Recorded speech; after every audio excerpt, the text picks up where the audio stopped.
Fast, focused, and fearless. Here's everything you need to know this Friday morning.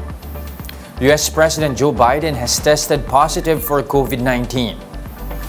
The 79-year-old American president has runny nose, fatigue, and an occasional dry cough. The White House says Biden has been experiencing these symptoms late on Wednesday.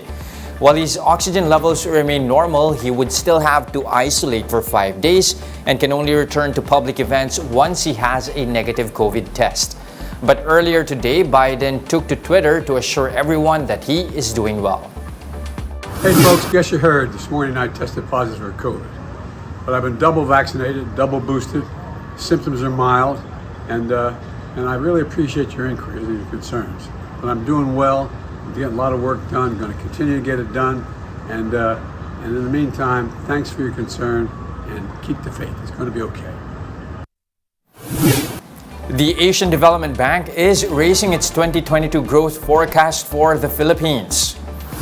The Manila-based lender now expects the domestic economy to expand by 6.5% this year, higher than its initial forecast of 6%. ADB attributes the upward revision to looser mobility restrictions, rebound in investments and household consumption, and expansion of the COVID-19 vaccination program.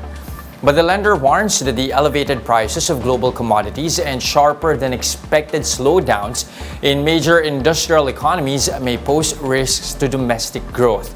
The latest GDP projection for the Philippines tied with Vietnam as the highest in Southeast Asia. It is also above the ADB's 5% growth forecast for the region. And here are the other headlines we're watching this morning.